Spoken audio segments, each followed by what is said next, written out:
প্রহ্লাদ, তুমি সেই বিরল ভক্ত যার ভক্তি নিষ্কলঙ্ক, সাহসী ও অকৃত্রিম।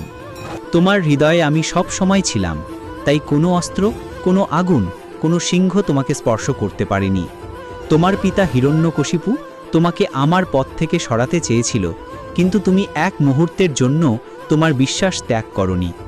আমি জানতাম তুমি কষ্টে থেকেও আমাকে ডেকেছ হৃদয়ের গভীর থেকে। সেই ডাকে আমি নৃসিংহ রূপে সাড়া দিয়েছি। ভক্ত যখন নিঃস্বার্থ হয়, ভগবান তখন নিজেই তার রক্ষক হয়ে ওঠেন। তুমি ছোট্ট শিশু, কিন্তু তোমার ভক্তি বড় বড় ঋষিদেরও ছাড়িয়ে গেছে। প্রহ্লাদ, তোমার মতো ভক্তরাই এই পৃথিবীতে ধর্ম ও সত্যকে রক্ষা করে। তোমার উপর আমি চিরকাল আশীর্বাদ বর্ষণ করব। ভক্ত যদি সত্য হয়, আমি কখনো তাকে ছেড়ে যাই না। আমি সর্বদা তার হৃদয়ে বাস করি।